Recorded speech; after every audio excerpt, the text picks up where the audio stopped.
Hoi, and happy almost Halloween. Even though I didn't grow up celebrating Halloween when I was living in the Netherlands, it's becoming a bigger and bigger obsession to me every year. I love scary films, I love gothic fiction, I love autumn, I love pumpkins, I love costumes, the whole shebang. If you've been watching my channel for a while, you will have seen many Halloween reading recommendation videos come by. I'll link some of them in the description in case you're looking for some inspiration this year, including 2 videos on Halloween reading recommendations for scaredy cats. But this year I really wanted to do something different. So I will be reading a gothic classic I've been wanting to read for years. You already have seen it from the title of this video, but I'll be reading Bram Stoker's Dracula and the new prequel, Dracul. The more you say a name, the less it makes sense in your head. Dracula and Dracul. And this video is also sponsored by Penguin Random House UK to celebrate the release of the paperback of Dracul this month. So I'll be reading both of these books over the next few days,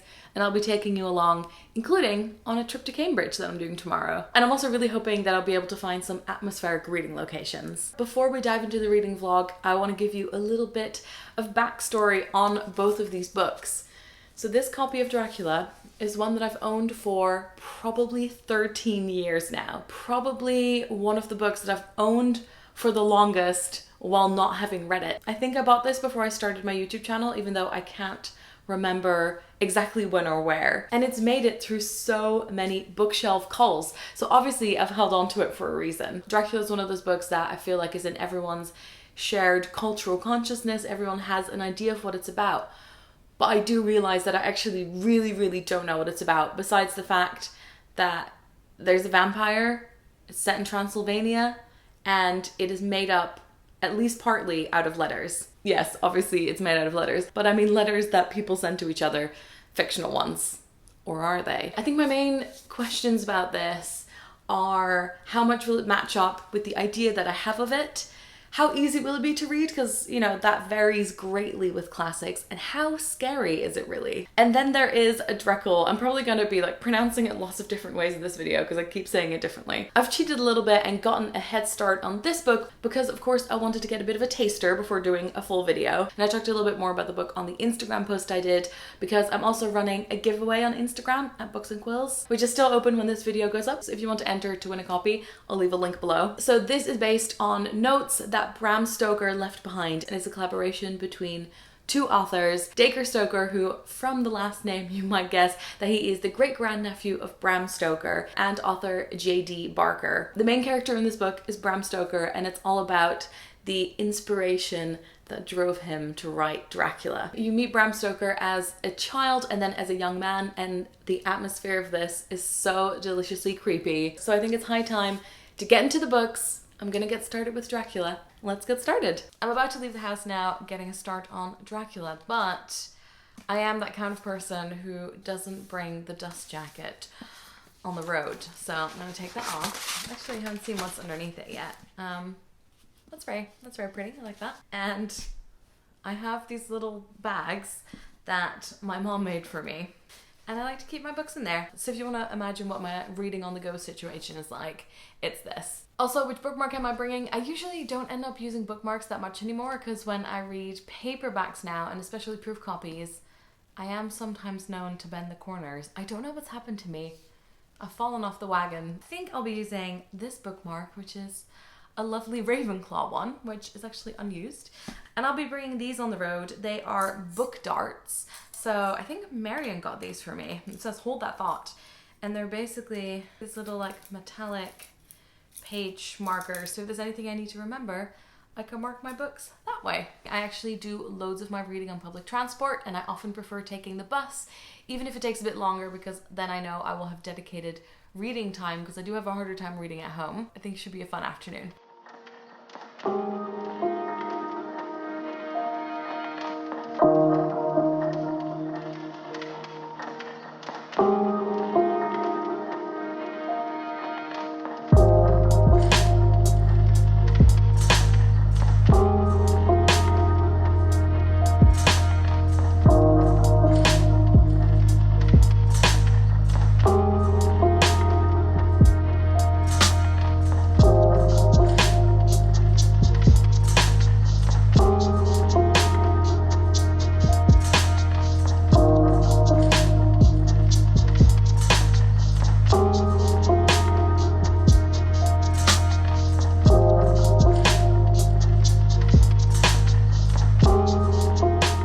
come to St. Dunstan in the East, which I thought would be the perfect atmospheric reading place for Dracula. I'm about 30 pages in now, and so far it's been quite unexpected, as the main character, who is writing in a diary, has mostly been talking about like the delicious food he's been eating on the way there, and he keeps taking notes like, oh, I should ask for this recipe, or vampires and werewolves?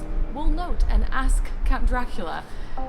It seems a lot jollier than I was expecting to. He's just arrived at the castle, so we'll see where it goes next. I thought it was going to be scary, but so far not scary. Not spooky.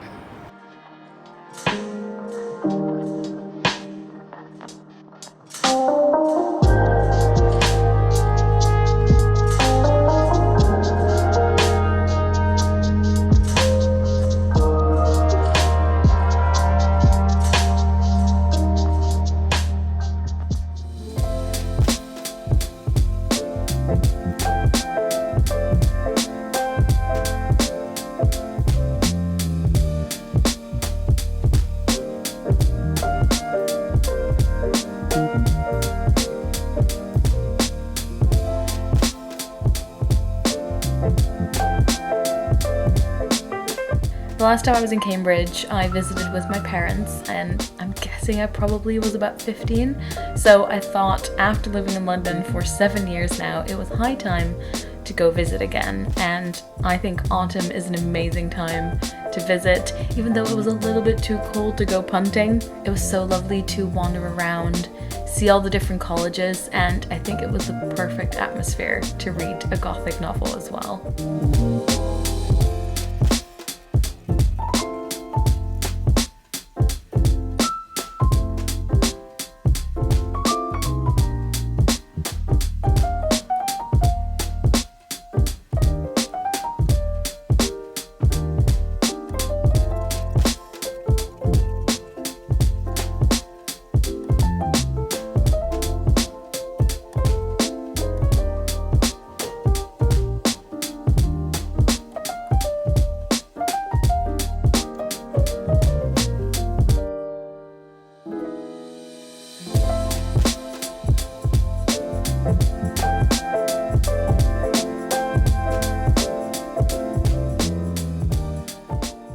Good morning. I'm about to head off into London, but I wanted to give you a quick update on how the reading's going. So this weekend I went to Cambridge. I read on the train there and on the train back. And because I was by myself, I also got to read while I was having dinner. Let's talk about this book. I'm still hilariously surprised by first main character that you meet being this like bumbling man who is visiting Count Dracula. He's definitely discovered the dark side of Count Dracula now. I've seen him like crawl out of the window at night. And he thinks that he might be murdered because he's made sure that the Count has a house in England that he can go to. It's funny because we've gone through the whole checklist of all the stuff that you know about vampires, like sleeping in coffins, can't see them in mirrors, all this stuff. So it's all been mentioned in this book already. And now it's switched to a letter exchange between his fiancée and one of her friends. It's had some creepy scenes in the castle, some creepy scenes in a carriage before the castle. But so far, it definitely reads like a sort of adventure, mystery, not quite a whodunit, but kind of that atmosphere, which has really surprised me. So I'll check back in when I've read more. Hey, it's time to check in, and I'm happy to say that I have finished Dracula. I've taken the dust jacket off again. I've been taking it on and off, but it is done. I'm trying to remember the last time I checked in with you, but I read a lot in Cambridge and over the last few days, and one of the things I really wanted to say was that it has felt really special reading this book that I've been carrying around with me for so long, and kind of, I guess, like rediscovering or discovering for the first time this object that's been part of my life for a long time. But also because vampires are this thing that I've always been interested in. As a kid, I read the Darren Shan books and absolutely loved them. The like vampire assistant books. Obviously, I read a lot of Twilight in my teen years, and similarly to when I read Sherlock Holmes for the first time, it's really interesting seeing all those things that we associate with vampires kind of come by as like one big checklist, not appearing in mirrors, garlic, bats, like a ton of different things. And it was really fun seeing these come by in the book as you're reading through different people's letters and diaries. Another classic I read maybe 2 years back with Jekyll and Hyde, and I was really surprised there by how much of the story was told from other people's point of view. And in Jekyll and Hyde, that was kind of a negative for me, but actually I think it worked really well to keep the mystery going in this. I loved when the perspective switched from Jonathan to Mina, his fiance, and Lucy, her friend, and kind of seeing what happens to these young women. I also wrote down a note about the new woman. They're talking about, and I had to Google what that was, which was basically at the time this feminist kind of character, I guess, that people were talking about. They're talking about engagements. What would a new woman think of this? Or actually, would a new woman not get married at all? I can't remember what they said, but I was like, oh, that's interesting to get a taste of what the discussion about that was at the time. Also, when you read up about Dracula a bit more, it's super interesting to see all the different kind of interpretations there are, and there are many. I knew that at some point in the story Van Helsing was going to be showing up. I've seen that action film Van Helsing as well, so I wasn't sure what I was expecting. Thought he might be Dutch, and he was. And one of the other things I loved as well is how international it is.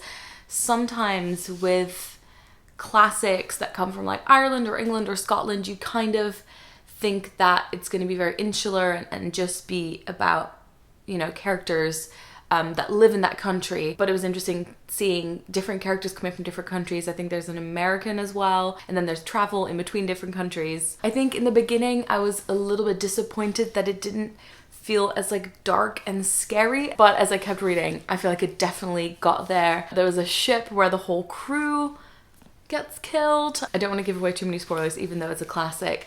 There's a lot of like open windows at night and sleepwalking. Basically, there's plenty of weirdness and suspense, but I do think that this is a really, really accessible classic. And before I wanted to read this, I for sure didn't think that was the case. I thought this was going to be a really tough read, especially because it's mostly in diary entries and letters, which is not usually my thing, but actually really, really enjoyed this. So now I'm going to continue in Dracul, and actually I wanted to quickly show you the very special sprayed edges that the Waterstones edition has. So at Waterstones you can get the edition with black sprayed edges, but the normal edition is also just available in bookshops and online everywhere. I'm trying to think what I need to catch you up on so far. It's also really fun because now I'll be able to make so many more connections now that I've read Dracula. I did start reading the author's notes in the back because I wanted to know a bit more about the inspiration of Bram Stoker's notes, and I find it really intriguing as well that sometimes with classics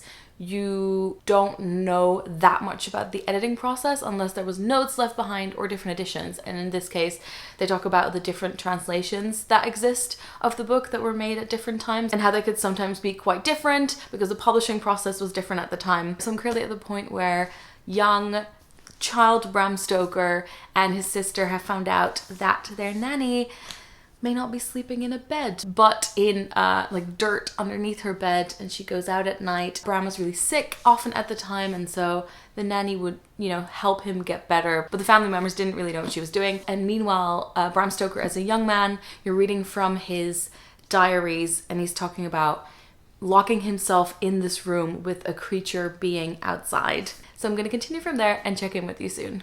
I'm so intrigued by the ways that you can make someone less human and more like a vampire. There's a quote at the beginning that says, "I heard a strange shrill laugh, like the sound of a glass bell. It was her voice. I still shudder at it. This voice was not human at all." I felt like when I read that, I'd heard that description before to describe a vampire, and I hate to bring up Twilight again, but I talked about it in the video I did with Lex, where it's all about how they're predators and they're kind of made to draw people in, and having this kind of beautiful, almost human but not quite human voice as part of it as well. As I'm reading this, I'm kind of being pulled back and forth between being scared of this nanny who obviously is not a human being, and feeling sorry for her. And as you kind of learn more about her story, yeah, you go back and forth between being terrified with the kids and later with them as like young adults. And so it's been really fun trying to figure out like where you stand on a specific character. Also, in both Dracula and Dracul, I've been absolutely obsessed with these women who have been victims of vampires and the people around them not quite being able to figure out what is going on with them and not wanting to let go of them, but also seeing the symptoms that things aren't right. And I don't know why that image is one that's really jumping out at me. And it's almost a little bit like with the Resurrection Stone in Harry Potter, where you should let go of that person, but you're not ready to. And it's all very tragic, but that's been a really interesting aspect of this as well. Since this is a Halloween themed video, I thought it would also be fun to give you a quick preview of my Halloween costume. So I really support buying, where possible, your Halloween outfits secondhand or borrowing from friends. And this year the party I'm going to has a historical theme. So I thought I wanted to do something kind of literary, a bit historical, and still Halloween appropriate. So I'm going as a Victorian governess ghost. Basically, it's like a Jane Eyre ghost. So far, what I have is I bought this top off eBay secondhand, which actually is quite a nice top. I don't know if it's 100% my vibe, like for day-to-day wear, but very good for costumes. I think this was about £9, including shipping. Then I've also ordered a long black skirt, which is £4 from Depop. And then my brother happened to be visiting the Netherlands, and I knew my mom might have something appropriate. So she gave my brother these gloves that I have no idea where they've come from. They look like this, so I thought that would come in handy. And then I have a nice frilly apron, which I have worn for so many costumes across the years, and because it's just a small apron, I think I started wearing it when I was like 10 years old. I remember dressing up as Alice in Wonderland. There must have been some other costumes as well when I was younger. This video will go up before Halloween, so I won't have any final pictures to show you, but if you're curious, I'll definitely be posting some on Instagram. I've also been like relentlessly Googling Jane Eyre costumes and trying to figure out how I'm gonna do like the bun and the 2 braids. But I'm very excited, and if you've ever done a literary themed kind of historical costume, I would love to know what you dressed up as. I can't believe this is a genre I didn't think of before, and it's so much fun. All right, back to reading.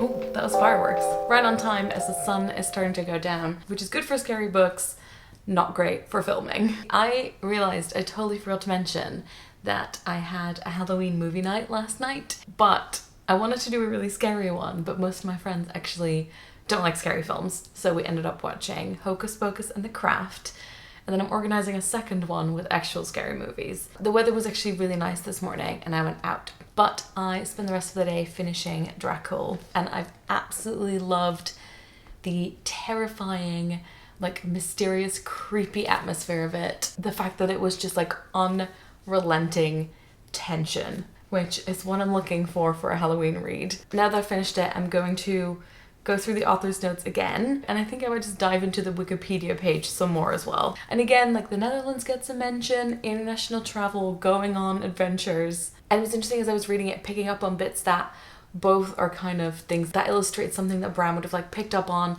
and then used in Dracula, but also just ways in which the books were similar or not similar, whether it's different kinds of writing or having diaries and newspaper articles, and again, like having all the vampire characteristics, having the coffins or crates. And I actually don't read a lot of books where there are like younger children who are some of the main narrators, but I really enjoyed Bram and his sister like going through the forest or going up into a castle and having this character that like keeps popping up through their lives, this recurring mystery. And also it was interesting to see the parallels between Bram being bedbound as a kid and the scenes where Lucy in Dracula is bedbound and kind of keeps going up and down when it comes to her illness. That was quite interesting to read side by side. I hope that without giving you too many spoilers, I've been able to give you a bit of a taste of this book and of Dracula as well.